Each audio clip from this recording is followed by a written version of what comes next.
Assalamu alaikum wa rahmatullahi wa barakatuhu. So in 2018, I was blessed, my husband and I were blessed in that we got to celebrate 25 years of marriage. And as of this past August, it's been 30 years now, mashallah. At the time, Seeker's Guidance, Sheikh Faraz Urbani asked me if I would be willing to write an article in which I detailed the tips and pieces of advice and the do's and don'ts of what I had learned over the past 2.5 decades in married life. And so I sat down and wrote this piece called 25 Years Worth of Marriage Advice. And that article then developed into a talk. And this talk is one that I give at various dua parties. So that article then developed into a talk that I've been giving at various, they're called now dua parties. We didn't have them back when I got married in 1993, but mashallah, it's a beautiful tradition that many families have started now, where along with the bridal shower and the mehndi and the dholki and the little, dance parties that young women have before their wedding celebrations, they'll also have an event called a dua party where they'll have somebody come and speak and give marriage advice, and the elders will give advice to the young bride and her friends. And so this talk, developed from that. And so primarily, most of the advice in this article is geared towards women. And for today's talk, I've tweaked it a little bit so that it addresses men as well as women. But what I want people to resist doing is I want women, the sisters, to resist thinking when they hear the advice in this discussion today, well, what about the men? What about him? Why are you just talking to us? And for the brothers, I'd like to encourage that you refrain from hearing some of this advice and thinking, aha, are you listening to the wives and to any other women in their lives? So this, whatever you feel benefits you, take from it, inshallah. Whatever you feel doesn't apply to you, feel free to ignore. I will say, however, that everything I listed in this article has worked for me and has worked in the lives of women that I respect and admire, whom I've been blessed to be able to observe. And so I'm only sharing that which I feel actually benefits, inshallah. But I do want you to keep in mind that everything I am sharing is for those people who are in healthy marriages. And by healthy marriages, I mean that both spouses are God-fearing, they're not emotionally or physically abusive, they know how to give their partners their rights, they don't have any debilitating addictions, vices, personality disorders, or mental health struggles. So I wanted to say that from the get-go, because a lot of these tips only work if you're in the right frame of mind, inshallah. So the first big overarching umbrella piece of advice that my mother shared with us, and many women, senior women in our community shared, is make Allah subhanahu wa ta'ala your number one love. And a scholar once told us that we should be looking at our orders of priorities in our lives like a pyramid. So you look at it like a pyramid, and you and your partner are on the bottom, and Allah subhanahu wa ta'ala is at the top. And the understanding is that as you and your partner grow closer to Allah subhanahu wa ta'ala, you also grow closer to each other. And one of the other scholars said to us that you want to marry somebody who's going to drag you to Jannah. And upon first hearing that, the reaction is, drag you to Jannah? That doesn't sound very nice, sounds kind of violent and forceful. What does that mean? But what it actually is indicating is that getting to Jannah isn't easy. And there's going to be times that you're going to feel discouraged. There's going to be times you're going to want to give up. There's going to be times when you're going to be lazy. And you're going to want a partner who's going to encourage you and motivate you and tell you, no, we can do this. We're going to do this together, inshallah. So each partner wants to be that for the other. Somebody who's going to drag the other to Jannah. And so we want to look at our lives like a pyramid where we and our partner are down here on the bottom and Allah subhanahu wa ta'ala is at the top. And we also want to look at our circles of concern. And in the core of our circles of concern, in the core is Allah subhanahu wa ta'ala, always making sure that His rights are met. And then after Allah subhanahu wa ta'ala, women, we look at our husbands, and men look at their wives and their parents, who are also their responsibility. And then after that, our children. After that, our teachers and our scholars and our neighbors, and after that, the greater community. And what happens sometimes is that people get the order of priorities mixed up, and that's when you see the barakah leaving the marriage, where maybe we end up spending all our time giving it to the community, and we're not looking at what our children need. Or maybe we're giving all our time to our best friends, and we're not looking at what our husband needs. So it's important to make sure that we look at our circles of concern, and we make sure that Allah subhanahu wa ta'ala is the one who is in the center of it all. You want to pray together and for one another, supplicating every step of the way. So anytime there's any major decisions to be made in the marriage, praying Salatul Istikhara together. Anytime you have a major need, praying Salatul Hajjah. Salatul Hajjah is the prayer of need. Salatul Istikhara is the prayer of guidance. I know somebody who, before they even buy a refrigerator, they will first, even if they've decided this is the refrigerator we want to get, they'll still pray Istikhara in order to put barakah in the decision. So again, showing that Allah subhanahu wa ta'ala is the top priority, first and foremost. Like Hassai said earlier, that you want to make your marriage a means of drawing closer to Allah subhanahu wa ta'ala. So your marriage is just another act of ibadah. And so you don't look at it as how much is he doing for me versus how much am I doing for him.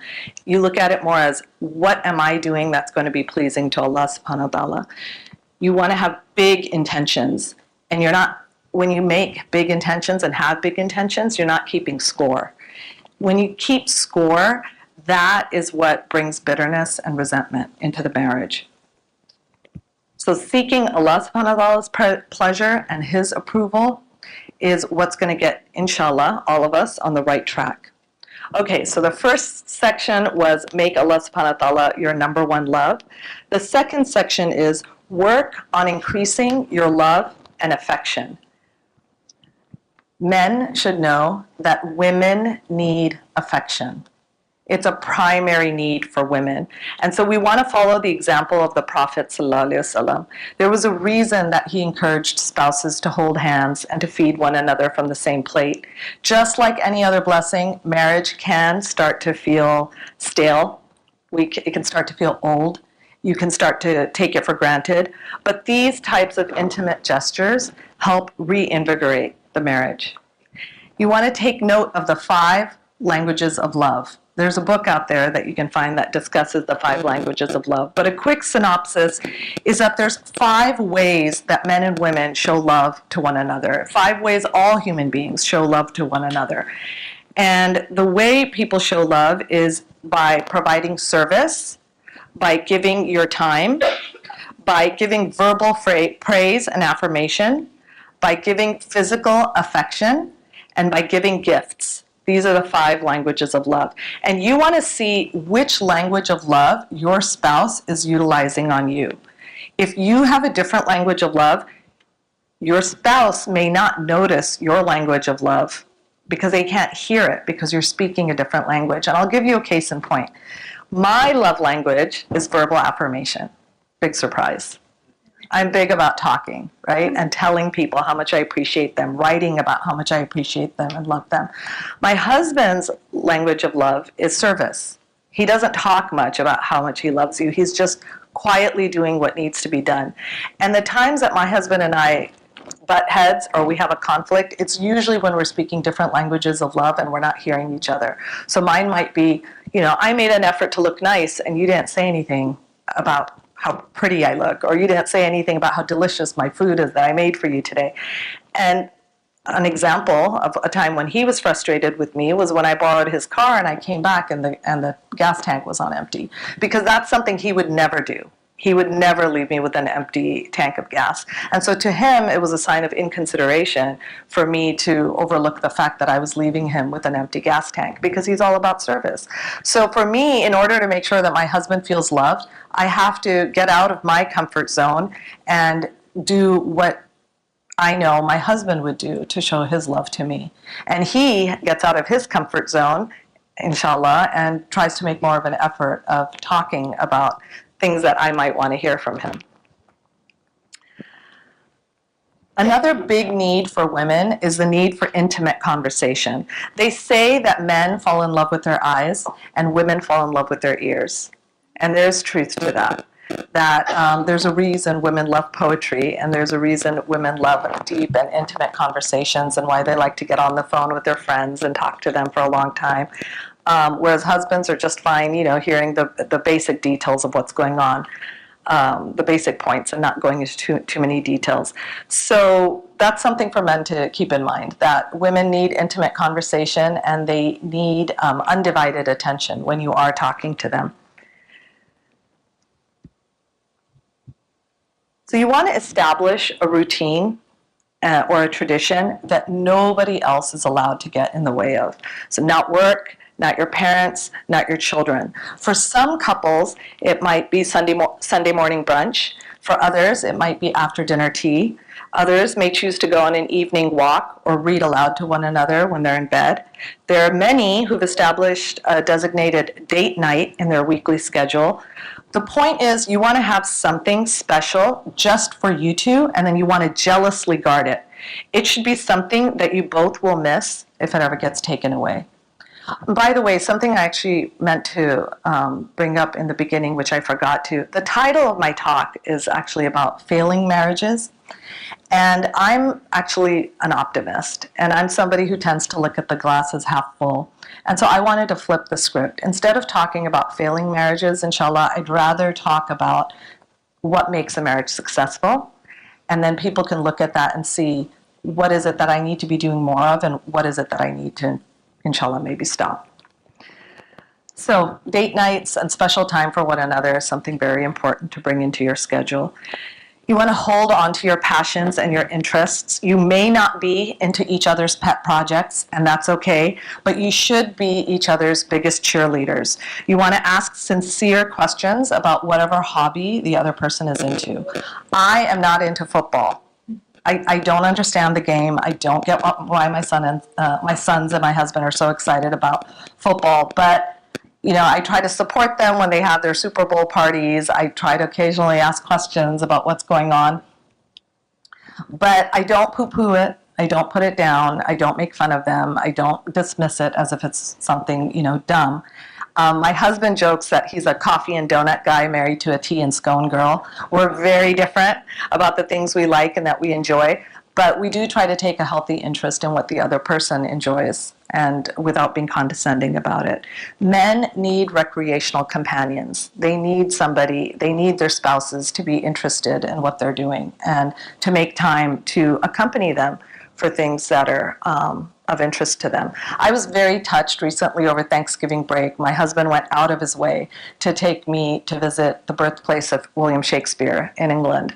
And he is not into English literature. He has no curiosity about William Shakespeare, but he followed me around while I went around, checking out the room that William Shakespeare was born in and the classroom that he studied in.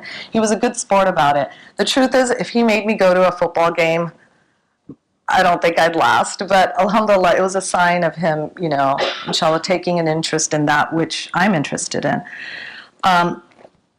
Khidma, or service, the Arabic word for service, wins hearts. So filling his gas tank that you realize is almost on empty, helping him complete the dreaded tax forms, sewing on his button that you noticed came loose, are all signs that you care about him and are looking out for him. For some spouses, actions speak louder than words. So there should be a difference, ladies, between you being present in his life and you being absent.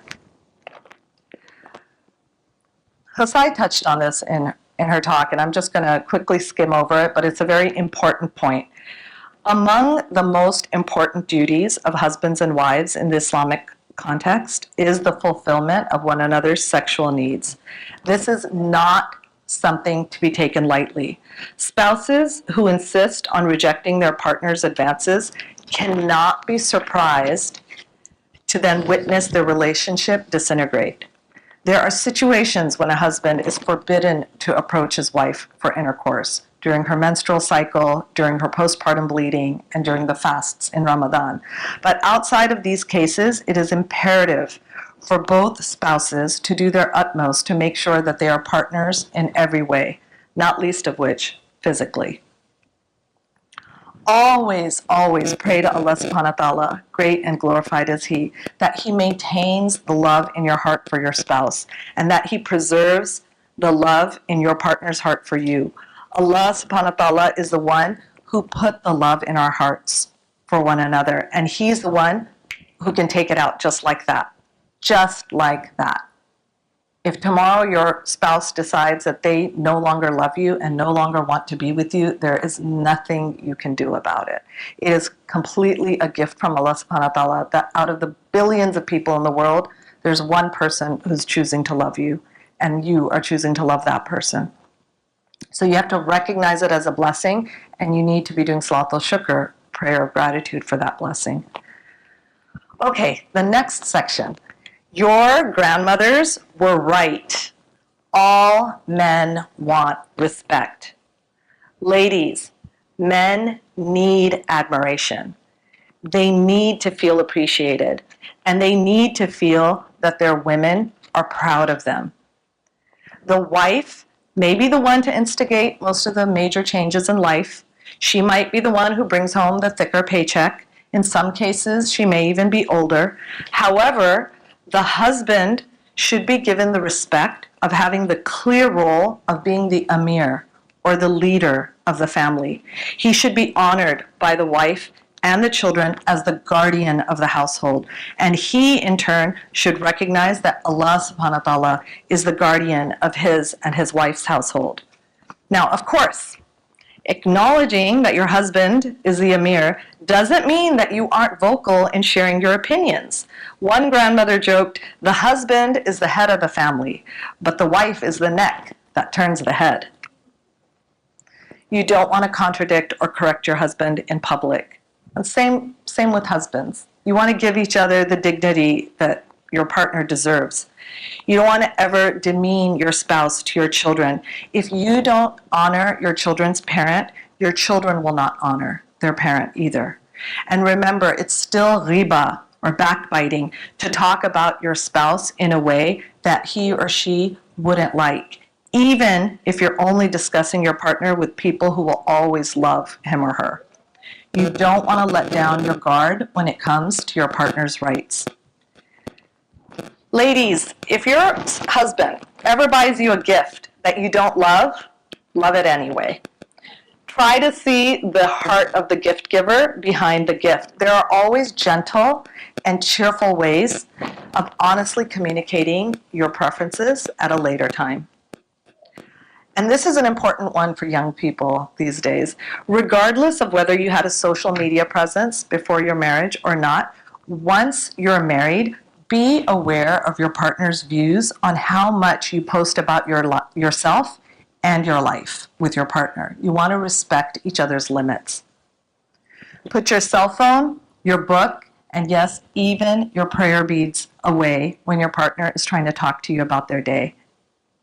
Give your undivided attention and teach your children who are old enough to understand that they are not to interrupt their parents' time together. Laugh with your partner, but never at your partner. Never laugh at your partner's expense. Okay, the next section.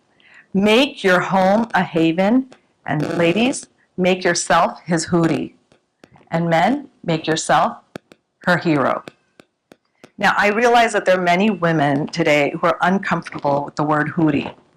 But huris are real creations of Allah subhanahu wa ta'ala, and they are described in the Holy Quran as the companions in paradise. And I believe that it's time that we reclaim this word and own it for what it is.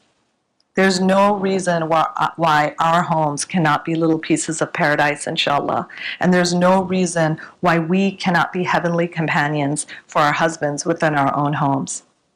So when you see your beloved for the first time after he returns home or after she returns home, make sure to greet your partner and kiss him or her or hug him or her. Practicing Muslim men and women who have taqwa, God consciousness, will avoid all physical contact with men and women who are not their blood relatives. And many of them are surrounded at work by other men and women who make a real effort to look attractive and to smell good. You are the reward your husband gets at the end of a long, dry day. And you want to be soft and affectionate and fragrant. Men especially need to be physically attracted to their wives.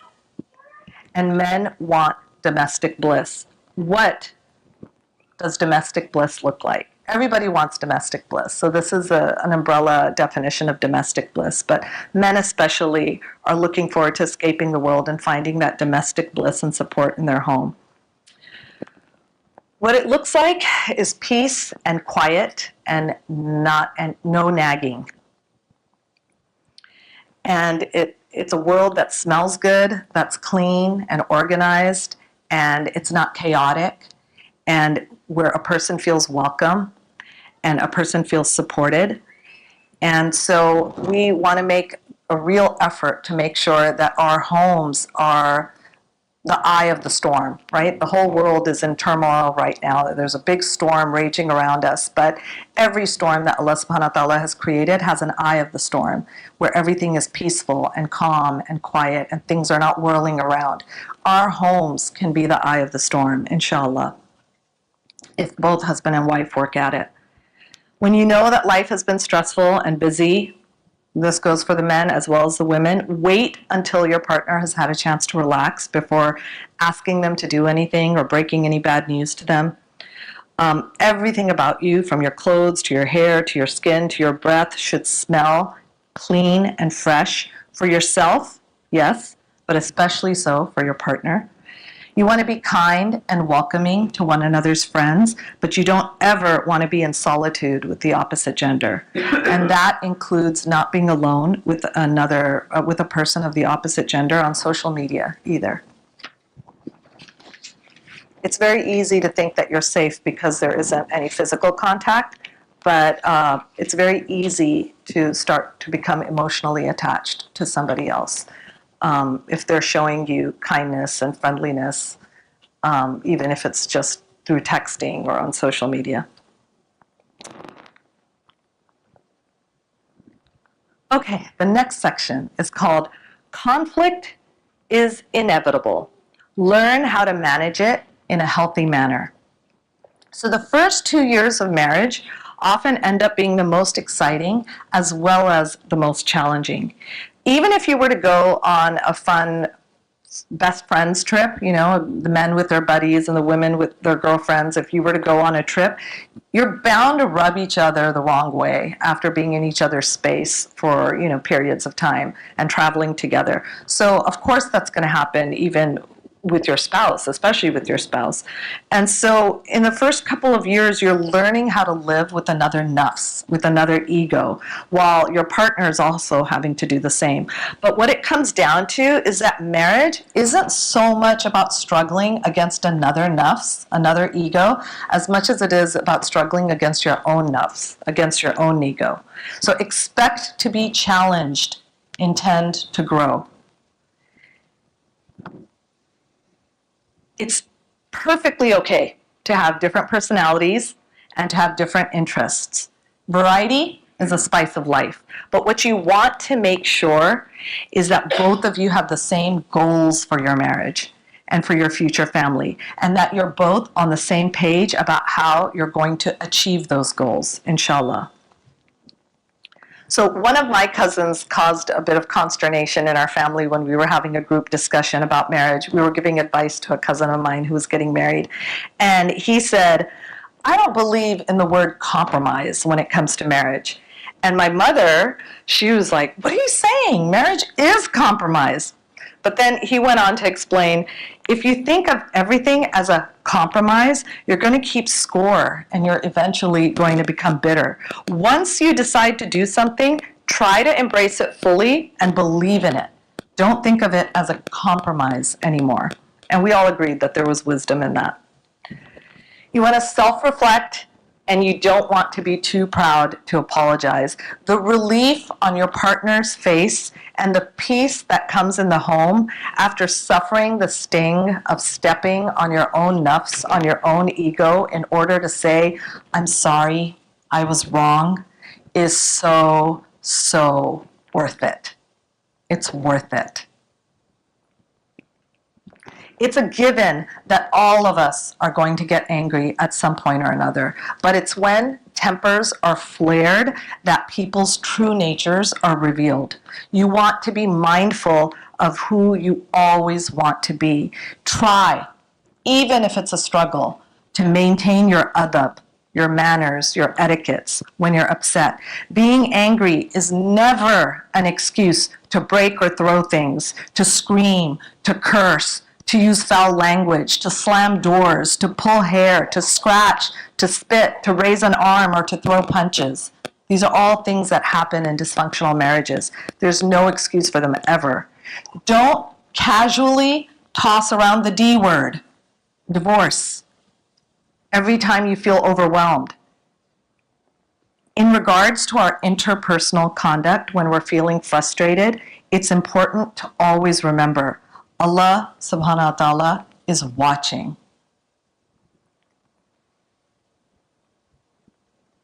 Don't ever be disrespectful to your partner. What does disrespect look like? What is disrespect? Very simple rule of thumb. If your partner thinks you're being disrespectful, you are. That's it. If your partner says, I feel disrespected, you're being disrespectful. This is a really big one that my mom always told us, and it's a golden rule. When your spouse is angry or visibly agitated, stay quiet in the heat of the moment. You can always make your point at a later time. There's always time later. It doesn't have to be said right then and there. When addressing your disagreements, avoid using absolutes like always and never. It's not fair to forget the positives in your spouse by saying you always do this bad thing or you never do that good thing. It's rare that issues are black and white. There are always shades of gray. I just said always. Most of the time, there are shades of gray. So we shouldn't be so quick to condemn one another. Don't expect your partner to be a mind reader. If something is bothering you, discuss it. Set yourself up for success by beginning your conversation with an I statement instead of a you statement. For example, instead of saying, you left your clothes all over the bedroom again. That was so thoughtless of you. Instead, try to turn it around and say, I feel frustrated when I find clothes all over the bedroom at the end of a long day. Try to avoid getting personal and don't assume that your partner knows exactly how their actions are affecting you. Give your partner the benefit of the doubt. You want to learn to distinguish between a criticism and a complaint. A complaint is an expression of a problem that you'd like to solve. For example, it's really frustrating for me to find a messy bedroom at the end of a long day. That's a complaint. A criticism adds disrespect to the complaint. It is so frustrating for me to know that you're a slob. Why are you such a slob? How are you raised? That's a criticism. Okay, don't go to sleep angry. Stay up and fight instead. No, I'm just kidding. I'm kidding. Contrary to the age-old advice to resolve all conflicts before going to bed, sometimes it actually helps to sleep on a problem. But first, you have to calm yourself down by reminding yourself to have tawakkul, or trust in Allah. Once you've had a full night's rest, you can tackle your problems with a fresh attitude the next day. What you want to make sure to avoid is sleeping in separate beds. You'll be surprised how many problems can eventually get solved just by snuggling under the covers together. It's shaitan who wants to separate you two. Always remember that. Avoid arguing in front of your children, but if they ever do witness a loud disagreement between you and your spouse, make sure to make up and apologize in front of your children as well. Show them that marital conflict is not the end of the world and that there are healthy ways to resolve issues. Let them witness you apologizing and hugging it out. Holding grudges breeds toxicity and dysfunction. Once issues are resolved, don't keep up bringing past mistakes. Learn to forgive and then forgive every single day. Have a sense of humor about each other's flaws and foibles. For example, I am always losing my eyeglasses, always. I have, I think, 10 pairs lying around the house, more. My husband is always collecting them and putting them in a safe place for me, but I'm still always losing them. I wish eyeglasses had the feature that the iPhone did, where you say, Siri, where are you? And your eyeglasses say, here I am, but they don't. But my husband never gets mad at me about it. He's, alhamdulillah, always got a sense of humor about me being annoying, honestly. I'm being very annoying by always searching for my glasses as I'm going out the door. But alhamdulillah, just have to have a sense of humor about each other's flaws. Go with the flow, and 4 other words, just let it go. Just let it go. All right, the next section is called Be a Uniter and Not a Divider. When you get to know your in-laws, you're going to see that not every family does everything the way your family does. And that's not necessarily a bad thing. You want to take the good that you see in your new family and you want to adopt it, and you want to ignore the bad. And you want to resolve with your husband, however, not to allow either of your family's poor habits and poor choices to continue in the next generation that you're hoping to raise together, inshallah. You don't want to complain about or criticize your spouse to your own family. You're eventually going to get over whatever was bothering you, but it's going to be difficult for your parents and your siblings to forgive and forget so easily. You want them to respect your partner. So you want to be a veil for your husband, brothers, you want to be a veil for your wife. Physical abuse, however, is a non-negotiable deal breaker. God forbid if that line is ever crossed, you want to sound the alarm and you want to get help immediately. If you want your partner to respect your family, you're going to have to show respect for your family first. Your partner will follow your lead. If your partner sees that your family is always causing you to feel stressed out and annoyed, then they're eventually going to start to resent your family for bringing stress into their own household. So you want to protect and nurture that special yet fragile relationship between your spouse and their in-laws. Even if it's not a priority for your spouse, you want to take the time to buy your partner's parents and siblings presents, remember their significant days, just because. The Prophet ﷺ said, give gifts to each other and you will love one another. So go ahead and buy your in-laws love. It's sunnah after all. If your husband or your wife is ever upset with their own parents or siblings or extended family, don't jump in and encourage your partner in their negative opinions.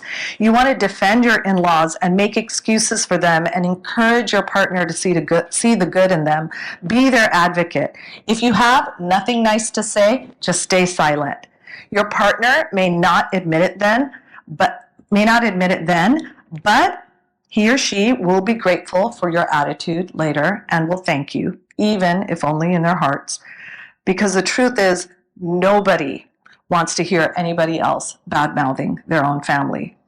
So remember when we talked earlier about service being one of the 5 languages of love? Well, here is an opportunity for one of the highest forms of service. You want to be someone who helps mend hearts and helps bring relations together. Don't be a cause for discord in the family.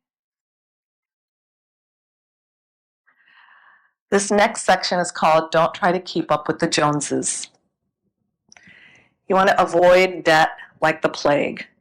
A large, fancy, expensive house may do nothing towards making you happy. However, a small, clean, cozy, simple, peaceful home in a safe neighborhood filled with people who are hopefully trying to please Allah subhanahu wa ta'ala can very well feel like a palace in heaven, inshallah.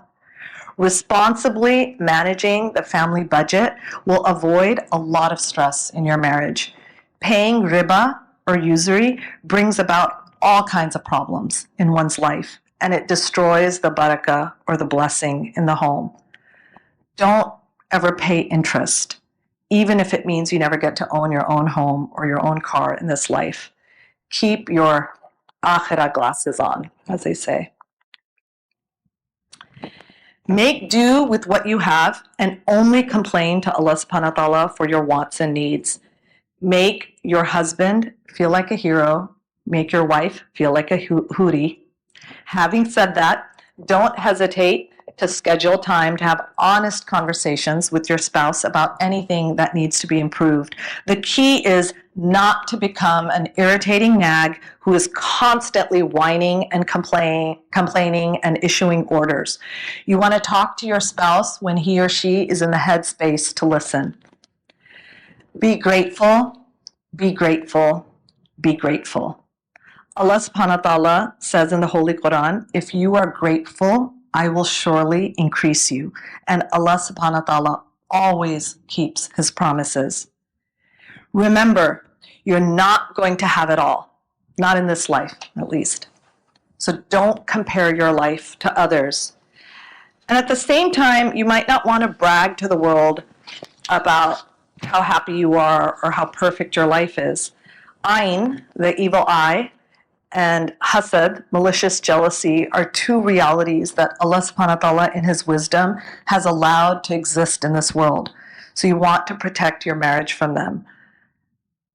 Besides, who wants to be the cause for pain or sadness in the lives of those who are struggling with their own love lives, right? There are going to be little things that are going to irritate you about your spouse, and sometimes those causes for irritation might start to feel like big things, even when they're not. At those times, you want to remind yourself that perfection is only for Allah subhanahu wa ta'ala, and you want to try to think about what your life would be like without your partner.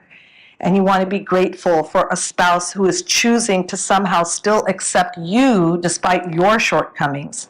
And if somebody else's husband or wife seems perfect to you, remember that everyone has flaws, and good spouses hide their spouse's shortcomings. So you're probably not getting the full picture, nor should you expect to.